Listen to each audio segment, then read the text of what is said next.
ఆహారం వాళ్ళందరికీ ఇచ్చేవారని చెప్పి వినేవాడిని. ఆయన పర్సనల్ లెవెల్‌లో చాలా ఔదార్యంతో ఉండేవారు.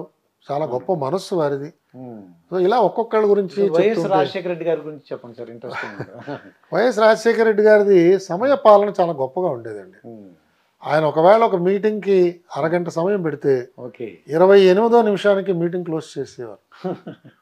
కరెక్ట్గా ఆ మీటింగ్ అయిపోతుంది అని మనం ఎక్కడ అనుమాన పడవలసిన అవసరం లేదండి.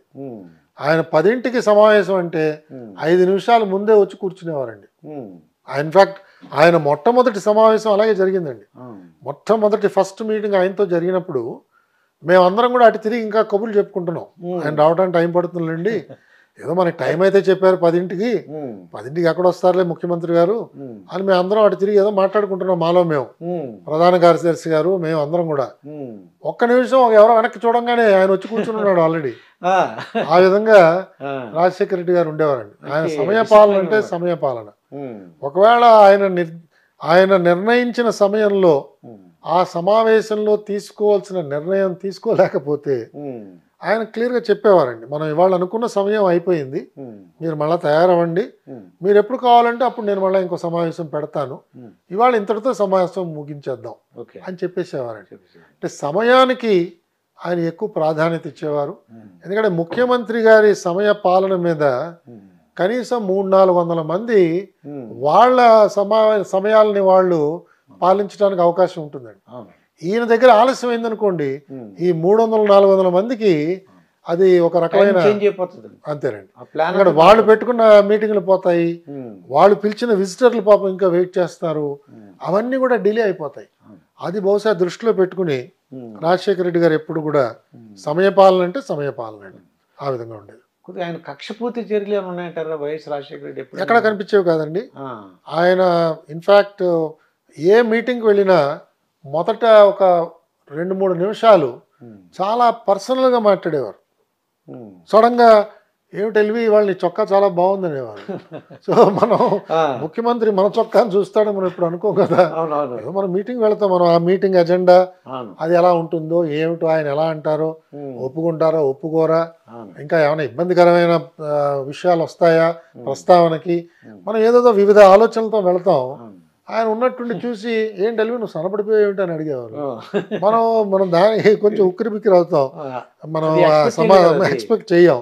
అందులో మేము అంతకు ముందు చంద్రబాబు నాయుడు గారి దగ్గర పనిచేసాం. ఆయన చాలా చాలా ప్రొఫెషనల్గా ఓన్లీ ఎజెండా దాని మీద ఆయన ఉంటారు, అటు ఇటు వెళ్ళే ప్రసక్తి ఉండదు. చాలా లోతుగా అధ్యయనం చేయడం, అందరినీ కూడా లోతుగా అధ్యయనం చేయమనడం ఆయనతో ఉండేది. సమాచారం సమాచారం సమాచారం టన్నుల కొద్దీ ఆయన సమాచారాన్ని స్వీకరించేవారు. చంద్రబాబు నాయుడు గారు. సో మేము అట్నుంచి మేము రాజశేఖర రెడ్డి గారి దగ్గరికి వచ్చేటప్పటికి ఈయన టు ద పాయింట్, మన అభిప్రాయం ఏమిటో తెలుసుకునేవారు. ఇద్దరు అభిప్రాయాలతో కనుక విభేదిస్తుంటే మీటింగ్లో ఒక ఫైనాన్స్ ఆఫీసరు ఇంకొక ఆఫీసరు, మీ ఇద్దరి మధ్యన కొంత భేదాభిప్రాయాలు ఉన్నాయి, నేను ఎవరో ఒకళ్ళ వంతపాడి నిర్ణయం తీసుకోవడం కరెక్ట్ కాదు, కాబట్టి ఈ మీటింగ్ ఇంతటితో క్లోజ్ చేద్దాం, మీ ఇద్దరు మాట్లాడుకోండి, మళ్ళీ ఇంకోసారి రండి అప్పుడు మీటింగ్ పెట్టుకుందాం అని పరిష్కారం చేసేసేవారు.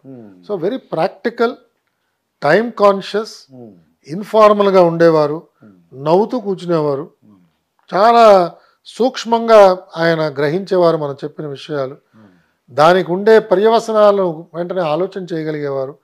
సో ఆయన ఒక రకమైన శైలితో రాజశేఖర రెడ్డి గారు ఉండేవారు. ఇలా ఒక్కొక్క చంద్రబాబు నాయుడు గారు అంటే అదే చెప్పాను, చంద్రబాబు నాయుడు గారు ఎంత సమయం అయినా కూడా దాన్ని చాలా లోతుగా పరిశీలన చేసేవారు. అదే వాళ్ళు మేము టీవీలో చూసామండి, పొద్దున్న మొదలు పెడితే ఈవినింగ్ వరకు లంచ్ అలాగా, తర్వాత ఈవినింగ్ అంటే ఆయనకి ప్రభుత్వ నిర్ణయమే చాలా ప్రధానమైనది. ఆ తీసుకున్న నిర్ణయం తొందరపాటుగా తీసుకున్నారు అనే అభిప్రాయం కలిగించకూడదు. అలాగే ఎవరెవరు దీంట్లో ఈ పనిలో మనకు ఉపయోగపడతారో, ఎవరిని సంప్రదించాలో వాళ్ళందరినీ సంప్రదించాలి, ఎవరిని పక్కన పెట్టడానికి లేదు. ఇలా కొన్ని సూత్రాలు ఆయన మనసులో ఆయన పెట్టుకున్నారు. ఇంకా అలసట అన్నది లేదు.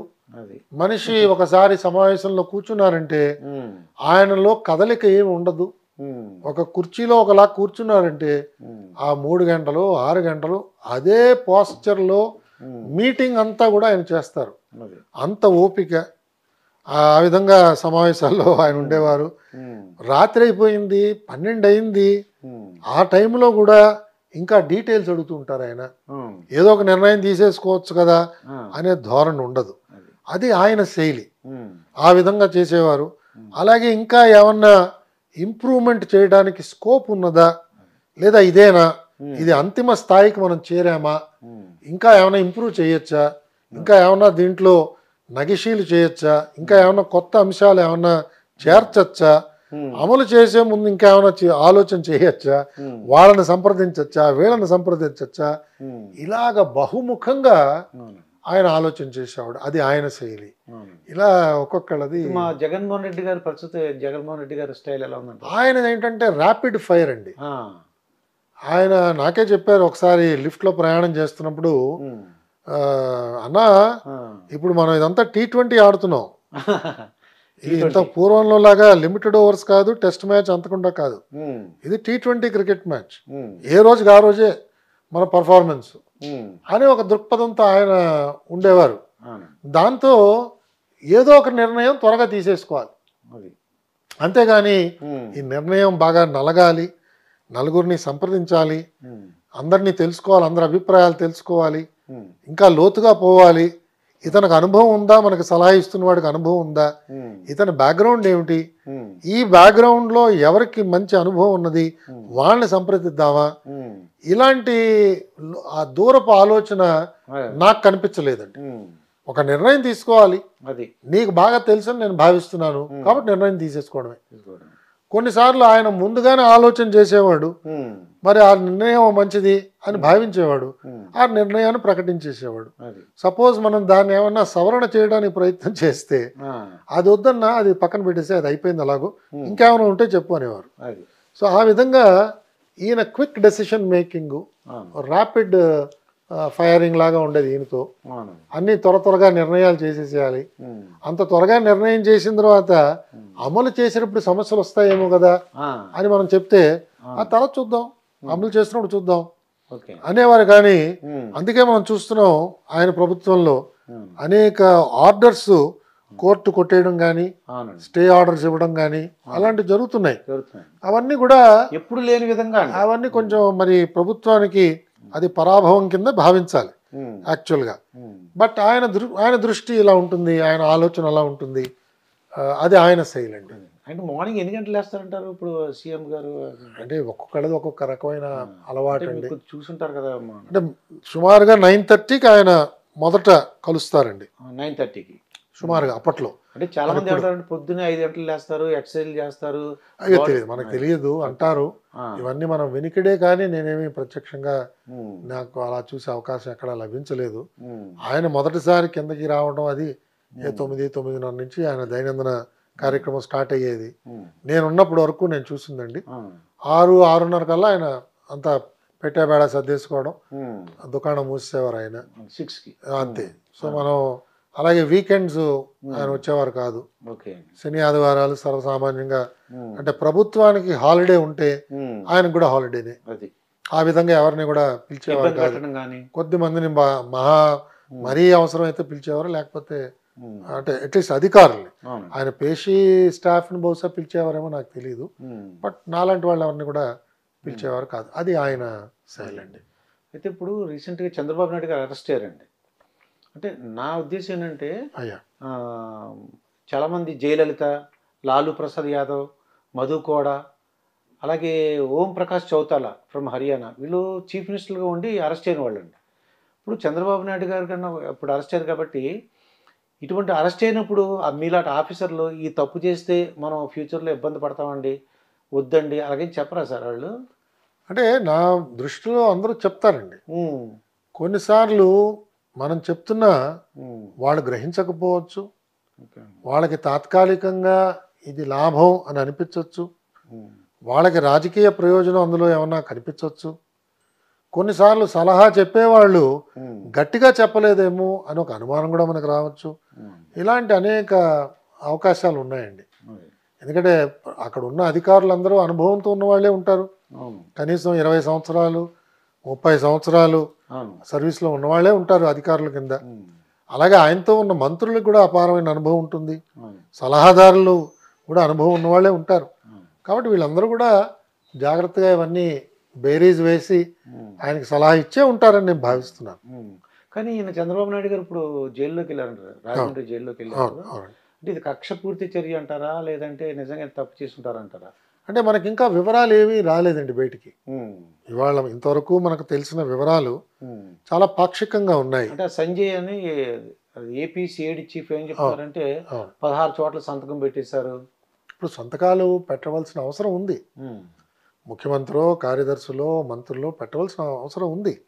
సంతకం పెట్టాడు కదా అని చెప్పి మనం నిందితుడి కింద మార్చటం అది సబబుగా లేదు. మనం ఇంకా లోతుగా చూడాలి. ఒకటి. రెండు, అసలు ఇన్వెస్టిగేటింగ్ ఏజెన్సీస్ యొక్క పరిధి ఏమిటి, ఎంతవరకు వీళ్ళు ఇన్వెస్టిగేట్ చేయొచ్చు? ఎందుకంటే ఈ నిర్ణయాలన్నీ కూడా ఆయన ఒక ముఖ్యమంత్రిగా నిర్ణయం తీసుకున్నాడు. అంటే ఒక ముఖ్యమంత్రి తీసుకున్న నిర్ణయాన్ని ఆయన కింద పనిచేసే సిబ్బంది ఎలా ఇన్వెస్టిగేట్ చేస్తారు? ఇది విరుద్ధంగా కనిపిస్తోంది. మన రాజ్యాంగంలో ఉన్న ఏర్పాటు ఏమిటంటే ఒక ఎగ్జిక్యూటివ్, ఒక లెజిస్లేచరు, ఒక జ్యుడిషియరీ. దీన్ని సెపరేషన్ ఆఫ్ పవర్స్ అని అంటాం మనం. సో ఒక ముఖ్యమంత్రి గారు తీసుకున్న నిర్ణయం లేదా ఒక ప్రభుత్వ నిర్ణయం అది రాజ్యాంగబద్ధంగా ఉన్నదా లేదా అన్నది ఒక కోర్టు నిర్ణయం చేస్తుంది. అంతేగాని ఒక పోలీస్ ఆఫీసరు, అది ఏ డిపార్ట్మెంట్ అయినా కూడా ఆయన స్వతహాగా ఆయన ఒక పోలీస్ ఆఫీసర్, ఆయన సిఆర్పిసి ప్రకారం ఇన్వెస్టిగేట్ చేస్తున్నాడు, ఆయన ఐపీసీ ప్రకారంగా ఇన్వెస్టిగేట్ చేస్తున్నాడు. ఐపీసీలో ఉన్న నేరాల్ని రుజువు చేయడానికో ఉన్నాయో లేదో చూడటానికో పరిశీలన చేస్తున్నాడు. సో ఈయన కింద పనిచేస్తున్న శాఖాధిపతులు ఈయన ఎలా ప్రశ్నిస్తారు? కాబట్టి ఇది రెండు రకాలుగా చూడాలండి. ఒకటి, వీరు తీసుకున్న నిర్ణయాలు లోపభూయిష్టంగా ఉన్నాయంటే న్యాయస్థానాలు చూడాలి, చూసి ఈయన తీసుకున్న నిర్ణయం రాజ్యాంగబద్ధంగా లేదు, రాజ్యాంగంలో పొందుపరిచిన Sun, celebrating 20 years of excellence in education. Come join us.